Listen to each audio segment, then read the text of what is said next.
바치고 비고 빈 마음에 주의 이름 위하여 주여 성령님 충만합소서.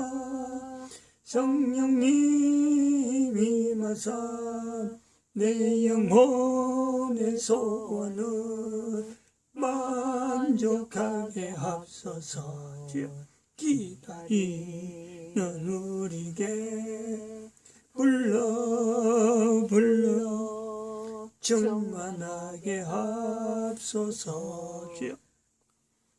하나님 말씀 창세기 4장입니다. 창세기 4장 16절 17절입니다. 두 절 합독합니다. 시작.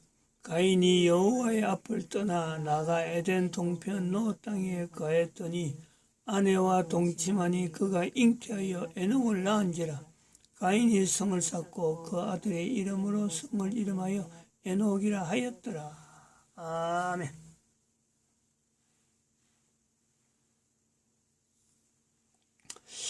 가인이 여호와 앞을 떠난다. 가인이 여호와 앞을 떠난 상태가 어떨까? 그 상황하고 가인이 여호와 앞을 떠난 그 이후로 가인이 느끼는 그 어떤 심적인 부담, 그래서 가인이 하나님 앞에 돌아온 거로 우리는 고백하려고 하는데, 시편 119편 29절에서 104절, 128절, 163절 있는 말씀을 연결해서 한번 우리가 그 상태하고 지금 상태를 한번 생각을 해봅니다. 거짓 행위를 내게서 떠나게 하시고 주의 법을 내게 은혜를 베푸소서. 104절. 주의 법으로 인하여 내가 명철케 되었으므로 모든 거짓 행위를 미워하나이다. 128절. 그러므로 내가 범사에 주의 법도를 바르게 이기고 모든 거짓 행위를 미워하나이다. 내가 거짓을 미워하며 싫어하고 주의 법을 사랑하나이다. 주의 법을 사랑할 수 있는 환경, 다시 말하면 거짓 행위를 떠나는 삶을 하는 환경, 그게 이제 가인이 하나님 앞에 돌아온 상황인데, 지금 우리는 가인이 여호와 앞을 떠난 느낌에서 내 자신이 느끼고 있다는 거죠. 불안한 거예요. 내가 거짓 행위를 해서 그런 건 아닌데 지금 거짓 행위에 완전히 찌들어 있는 개인이 아니라 국가의 대표, 대통령의 자리에 거짓 행위로 가득한 거짓 맹세, 거짓 행위 하는 게 전부 다가 국민들이 다 알 정도로 그야말로 거짓말 덩어리로 되어 있는 이 문재인을 지금 앞에 놓고 있으니까 하루하루가 순간순간에 숨이 막힌 듯한 이런 소식들이 늘 하루에도 몇 번씩 들려요. 몇 번씩. 그러니까 지금 가인이 여호와 앞을 떠난 상황이 더 쪼달리느냐. 가인으로서 하나님 앞에 돌아왔다라고 할 수 있는 내 자신이 거짓 행위가 가득한 인류사에서 교황제도를 통해서 1500년 동안 이 거짓 행위의 주범을 놔뒀더만은 각 나라에 지금 대통령들이 국가 통치력한 이름을 가지고 이스라엘은 이스라엘대로, 미국은 미국대로, 대한민국은 대한민국대로, 미국은 지금 그걸 바로잡아 나가는 트럼프 대통령이 있어서 대통령은 아니지만은 PC 좌파우파 하고 있는 딥스테이트들, 그들에게 지금 세력이 꽉 잡혀있고, 이걸 지금 2021년도에 돼가지고 이걸 지금 눈에 손바닥 들어보듯이 인류사 전체를 내다보니까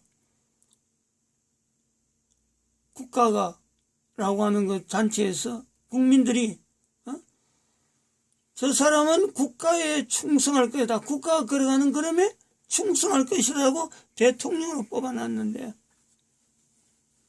국민과 대통령 사이의 이 괴리가, 이건 참 가인이 여호와 앞을 떠난 거하고 가인이 여호와 앞을 돌아온 거하고가 거기 다르듯이 이렇게 한 국가의 지도자와 국민들이 호흡이 안 맞아요. 내 국가라 하는 개념이 없고 내 국민이라 하는 개념이 없어요.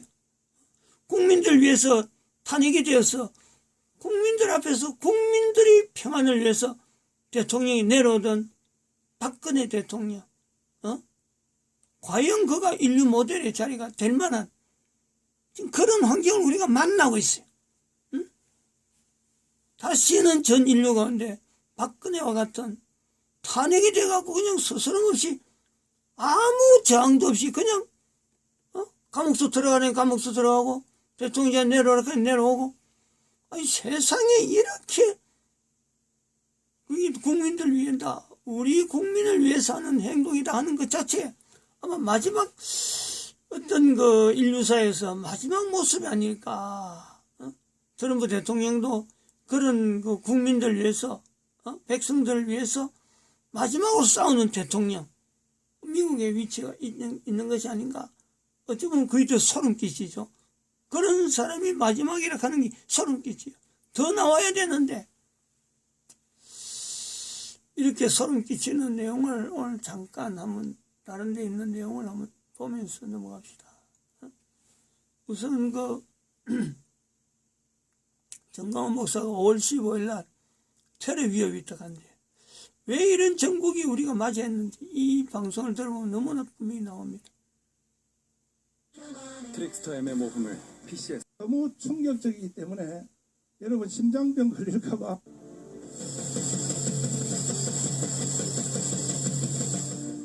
존경하는 국민 여러분, 우리 조국 대한민국을 위해서 얼마나 여러분 고생이 많으십니까? 이 원수들은 이 생각하는 이 생각의 폭이 꼭 박쥐같이 닮아가지고 박쥐만도 못하지요. 정강훈 목사 하나만 없애버리면 자기들이 하고 싶은 모든 일, 또 낮은 단계 연방제를 비롯해서 또 대한민국을 해체하고 북한으로 가려고 하는 그 모든 것들이 다 성공될 줄 알고 저들이 정강훈 목사 하나를 죽이려고 모든 초점을 맞춰서 오늘까지 발광을 떨었다는 사실을 저는 기도 중에 벌써 영적으로 옛날부터 알았고, 그래서 작년에 우리 교회에 이 코로나 사태가 일어났을 때도 제가 언론들에게 공식적으로 이건 테러당한 것이다, 우리 교회는 코로나가 올 수가 없었다, 이건 반드시 검은 손이 우리 교회를 테러했다고 내가 말을 할 때에 그동안 저와 함께 애국운동을 해오신 동지들, 또 성도들까지도, 또 목사님들까지도 그것은 너무 지나친 추측이지 않느냐, 이런 생각으로 제가 공격을 당한 적도 있습니다. 그러나 역사적 진실은 속일 수가 없습니다.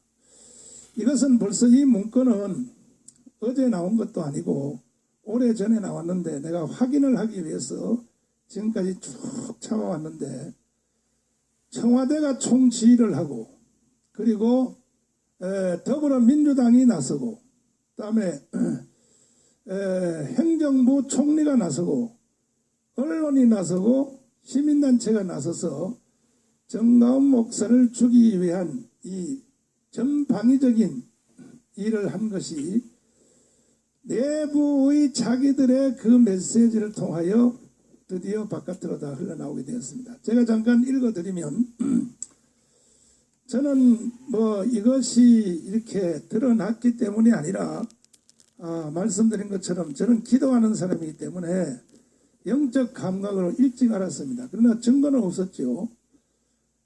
여기에 그래도 더불어민주당과 청와대와 또 행정부 안에 조그마한 양심을 가지고 있는, 적은 양심을 가지고 있는 사람들이 들어는 있습니다. 그들에 의하여 저한테 제보가 온 것입니다. 질문자가 이렇게 질문했습니다. 원래 더불어민주당의 중특짓 아닙니까? 정강훈 목사 언론에서 까라고 지령을 내리고 있겠지요. 이렇게 이제 물었습니다. 기자가. 그랬더니 여기에 양심 고백하신 분이 공익 제보를 하신 분입니다. 자, 이렇게 대답을 합니다. 네, 맞습니다. 그런데 전화를 돌리면서 이번 기회에 더불어민주당이 정가훈 목사를 잡지 못하면 때를 놓치게 된다.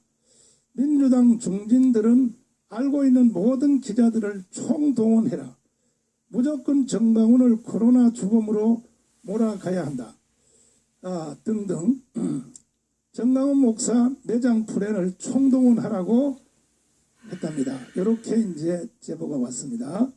다음 질문에 문재인까지 나서서 정가훈 목사를 까는 판인데 더불어민주당 애들이야 당연하겠죠 하는 질문에 문제는 그 친구 얘기가 대답하는 친구입니다. 이번에 8.15 집회 작년입니다. 집회 참가자와 사랑제일교회 확진자 중에서 만약 사망자가 나오면 정가훈 목사를 살인방조죄로 여론몰이할 준비를 하고 있답니다. 이게 내부 제보자입니다. 또한 대놓고 정가훈 목사가 코로나로 사망을 해야 한다고 강조했습니다. 내가 죽어주기를 그렇게 기다렸습니까? 정가훈 목사가 코로나로 죽어야 된다 이거죠. 그래서 제가 우리 교회 코로나 테러가 일어났을 때 이건 반드시 외부로부터 코로나 테러를 했다고 내가 확신했던 것입니다. 보십시오. 지금 와서 보십시오. 내 말이 그대로 다 맞잖아요. 우리 교회는요 코로나 그렇게 될 수도 없어요. 지금도 우리 변호인단들이 사랑제일교회가 1200명이 코로나가 확진됐다고 하는데 질병관리본부한테 정보 공개 청구를 했는데 1200명이 감염됐다는 증거를 내놔라. 질병관리본부한테. 지금도 못 내놓고 있어요. 지금 변호인들한테 대답을 못하고 있습니다. 그 말은 대답 안 하고 서울시가 사랑제일교회가 코로나를 일으킨 주범이다 해서 뭐 돈을 50억을 청구를 하고 심지어 뭐 사랑제일교회 때문에 전철 타는 사람의 숫자가 줄어들었다고 해서 전철 숫자 줄어든 비용 5억을 내놔라. 이렇게 지금 법원에다 행정소송을 하고 있습니다. 현재. 반드시 좌시하지 않을 것입니다. 이따위 짓을 뒤에서 하면서 앞으로는 또 이런 짓을 하는 겁니다. 사람이라고 볼 수 없죠. 정가훈 목사가 코로나 사망을 해야 한다고 강조했고 그러면서 시시각각 정가훈 목사의 코로나 확진 상태를 병원 측과 상의한다고 합니다. 내가 지금 병원을 다니는 곳이 몇 군데 있습니다. 이 병원하고 연동을 해서 행정부 그 다음에 더불어민주당에서 시시각각 내 건강 상태를 보고를 받고 체크를 하고 있다는 겁니다. 이게 대한민국입니까 이것이. 이게 북한 같은 나라가 아니고서는 어떻게 이런 짓을 하겠습니까? 한 목사를 죽이기 위해서 청와대가 나서고 당이 다 나서고 그리고 언론까지 다 선동하고 시민단체 다 선동하고 그렇게 해도 또 병원까지 다 전체. 그러나 저는 아직 안 죽었습니다. 그럼 병원 측에서 민주당의 전 목사 병세를 보고한다는 뜻인가요? 대답입니다. 바로 핵심이 그겁니다. 이 사실을 얘기한 동생은 중립적 마인드이며 기독교인입니다. 크리스찬입니다. 본인이 현재는 먹고 살아야 하니까 민주당에 있지만 며칠 동안 정가훈 목사에 대한 민주당의 대응에 진짜 천벌을 받을 짓을 한다고 울분을 토하고 있습니다. 이 사람은 기독교인입니다. 그쪽 편에 있는 기독교인입니다. 찾으려고 하지 마세요. 누군지. 이 사람이 청와대에 있는지 어디에 있는지 찾으려고 하지 마세요. 비밀입니다. 진짜 천벌을 받을 짓을 한다고 울분을 그러면서 정가훈 목사 죽이기가 현실화되는 것이 아닌지 걱정을 합니다. 이 친구는 본인의 생각으로 정가훈 목사에게 의료적으로 사고가 이것 중요합니다. 의료적 사고를 발생시킬지도 모른다. 병원에서 주사 한 방 잘못 놓으면 나는 가는 거지요. 그것은 가는 겁니다. 그래서 여기에 내가 곁들여 말씀을 드리면 저는 그 3년 전에 세브란스에서 대수술을 받아서 몸이 굉장히 안 좋았는데, 그러나 그동안에 꾸준히 치료해서 상당히 몸이 좋아져서 강화문 운동을 이끌어 왔습니다. 왔는데 작년, 재작년에 그 우리 교회 코로나 사태가 온 후로부터, 그 다음에 특별히 이번에 서울구치소에서 6개월 감옥 살면서 완전히 몸이 무너졌습니다. 지금 거의 말하기도 힘들 만큼 지금 무너졌습니다. 그 주일날 설교하기 전에도 제가 하나님께 이렇게 기도하고 설교를 합니다. 오늘 주일 설교 한 번만 제대로 하고 내 천국 가게 해달라고. 이만큼 제가 몸이 상태가 심각한데, 저는 네가 앞으로 국정조사 해야 됩니다. 이럴 때 국정조사 안 하고 뭐합니까 도대체 나라가. 해보면 알지겠지만은, 저는 감옥소에 있을 때 아니면 내가 지금 다니는 병원 쪽에서 반드시 내가 약물태를 당했다고 나는 지금 확신됩니다. 안 그러고서는 내 몸이 이렇게 될 수가 없어요. 그럼에도 불구하고 내가 이 시간까지 죽지는 않고 살아서 버티는 것은, 이거는 오직 기도의 힘이요 하나님의 능력으로 지금까지 이기고 있습니다. 정가훈 목사에게 의료적으로 사고가 발생할지라도 진짜 민주당 사람들은 악마 같은 놈들입니다. 정가훈 목사가 그래도 종교 지도자인데 이번 기회에 그를 죽이려고 풀애니 기가 차다, 이렇게 되어 있습니다. 이외에도 이어지는 문장이 많이 있는데 너무 충격적이기 때문에 여러분 심장병 걸릴까봐 제가 여기서 마치도록 하겠습니다. 문제는 뭐냐? 이 모든 출발은 북한입니다. 북한이 우리 민족끼리 방송에서 정가훈 목사를 죽여서 땅에 묻어라 하고부터 문재인이가 나와서 정가훈 재구속시켜 법정 최고형을 때려라. 그리고 경찰이 나서고 그 다음에 시민단체가 나서고 언론이 나서서 마치 정가훈 목사를 사람이 아닌 짐승과 같은 이런 존재로 몰고 간다고 했지만, 하나님은 절대로 그렇게 두지 않았습니다. 이제는 사회학자들, 교수님들, 이구동성 다 말하기를, 대한민국이 부산, 서울시장 선거를 통하여 7대3으로 돌아온 것은, 이것은 강화문 집회 때문에 돌아왔다고 이미 벌써 학문적으로 사회학자들이 이렇게 다 진술하고 있기 때문에, 저에게 어떤 테러를 가해지더라도 저는 뒤로 물러설 수 없고, 설령 제가 순교를 당한다 할지라도 저는 두려워하지 않고 반드시 8월 15일 날 문재인 이놈을 끌어내고, 문재인을 쫓아내고, 이승만 대통령이 만들어 놓은 대한민국 자유민주주의, 자유시장경제, 한미동맹, 기독교 입국론을 회복해서 전 세계에, 특별히 미국의 미래학자들, 엘빈 토플러라든지 조지 프리드먼 박사라든지 하버드 대학의 로버트 페로라든지 투자회사 골드만삭스라든지 모든 전 세계가 말하기를 2050년도에 가면 대한민국은 세계의 G2가 된다 하는 것을 반드시 현실화시킬 수 있도록 나는 모든 나머지 생명을 다 바쳐서 달려가고자 합니다. 강구와 말씀 하나 드리면, 이거는 누구 한 사람의 힘으로 할 수 없습니다. 정가훈 목사 별볼로 없습니다.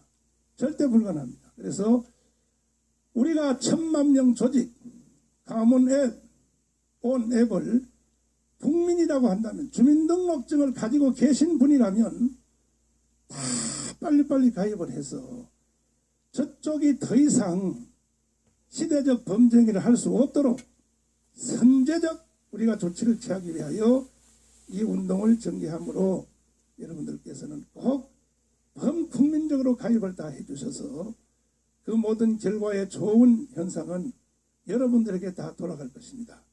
여러분 함께 해주시고 이번 한 주에도 총력을 다해 주시기를 부탁을 드립니다. 감사합니다. 요것이, 이 자료가 대단히 중요한 자료로 봅니다. 정가훈 목사 선지자거든요. 근데 선지자가 저렇게 살해 위협을 당하고 있는 거죠. 의료적 사고로서 살해적 위협을 당한다 하는 것을 봅니다. 그래서 교회가 우선 여기를 해결을 하지 않는 이유가 있다. 그래서 교회의 어떤 앞으로 교회가 제도가 바뀔 것이다. 그러면은 개인도 정광훈 목사에 대해서 이 자료를 빌립전도연구소에서 이 자료가 이제 배포되어서 세간에 올려 걸릴 겁니다. 그때까지 광화문원 앱이 있는데도 불구하고 개인이 이걸 안 받아들였다. 아직까지 광화문원에 앱 가입 안 했다든지 하면은 그 사람은 바로 본인이 이 종교 지도자를 살해한 것에 대한 공범입니다. 공범. 그러므로 광화문 앱을 깔게 되는 노력을 하든지 안 그러면은 반대편에 선지자를 죽인 공범의 자리, 성경에 기록된 마태복음 23장과 25장에 표현된 그런 표현의 징벌이 있지 않을까 하는 우려를 해봅니다. 그리고 이것이 또 오늘 오늘 이건 제가 이제 수요일날 왔는데 이 사실은 이건 주일날 새벽부터 했던 건데 오늘 아침에 오늘 또 이 나라에서 또 다른 게 나오잖아요. 잠깐만요. 이겁니다. 지금 2시간, 지금은 3시간 전으로 나오는데 국가보안법 폐지가 지금 성안이 됐어요. 폐지에 대한 성안이 지금 동의안 한국이 형식으로 마지막 위기를 겪고 있는 것 같습니다. 오늘 제가 또 바로 이렇게 또 마이크를 킨 것은 정말 이건 있을 수도 없는 문제죠. 국가보안법, 대한민국을 지켜왔고 오늘의 대한민국이 있게 한 이 국가보안법을 폐지해야 된다 하는 자들이 과거에도 있었지만은 이제는 얘들이 보니까 아주 결정적인 대한민국을 해체하려고 마음먹은 것 같습니다. 그래서 국회에다도 청원을 하고 청와대도 청원을 해서 이미 벌써 뭐 몇십만 명이 서명을 하고 하는데 이대로 뒀다가는 우리가 8.15 대하기 전에 이 나라가 거들날 것 같은 느낌이 들어서 국가보안법은 왜 꼭 반드시 지켜야 되는가, 유지돼야 되는가 하는 것에 대해서 대한민국의 최고의 헌법학자인 김학성 교수님을 모시고 그야말로 긴장되는 이 주제를 가지고 국민 여러분들에게 한번 말씀을 드리도록 하겠습니다. 교수님 안녕하세요. 안녕하세요. 교수님 참 나라 지키려고 요즘 바쁘시고 아유, 목사님 하신 일에 비하면 뭐 세발의 핀이죠. 그냥 대학에서 강의하실 때가 행복했죠.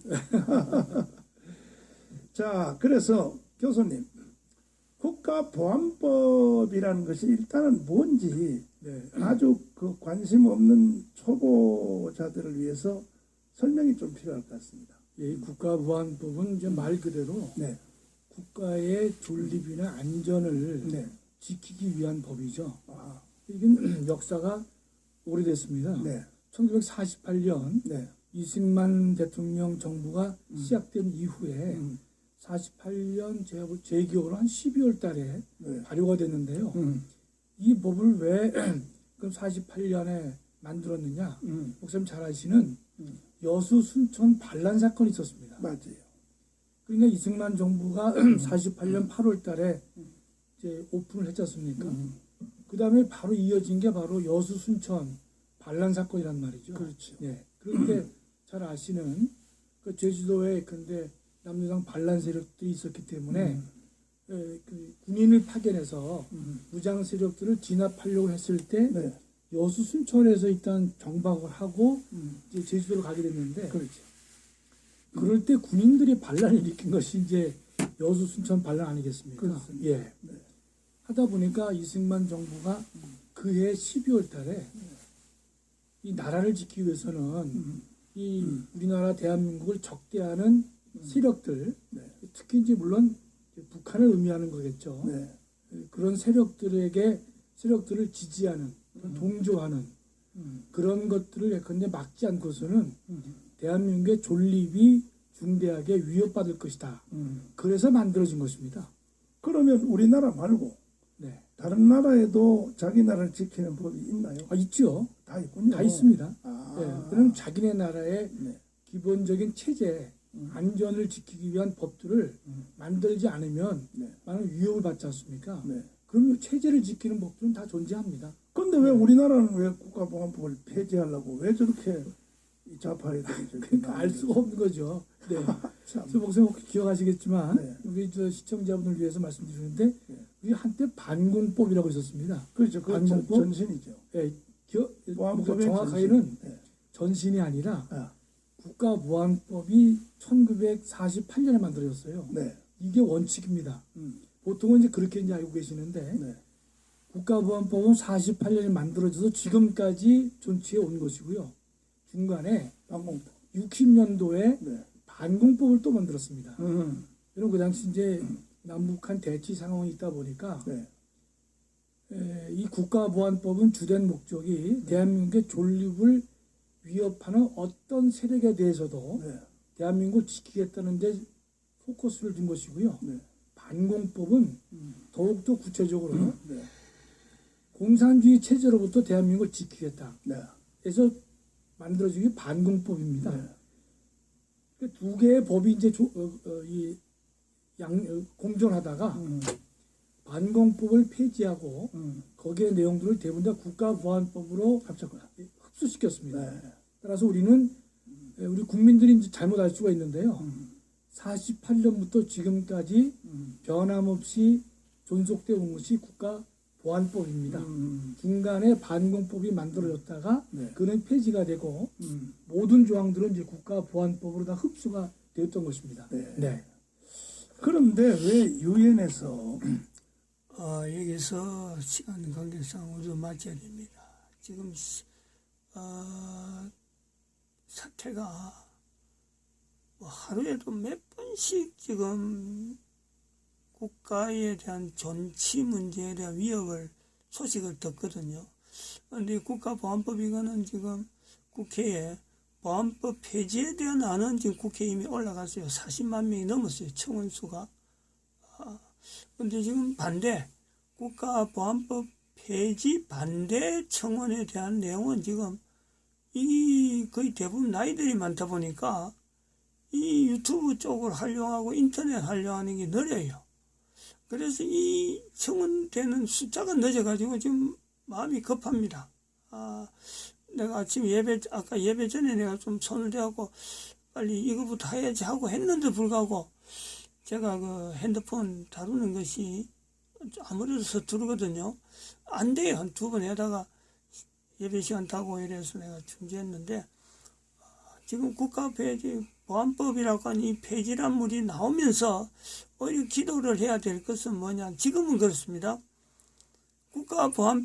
국가보안법이라든지 헌법 개정, 국가보안법 폐지, 이거는 국민들이 바로 국민 투표를 붙여야 되는, 뭐 국회에서 결정하는 게 아니라, 국민들이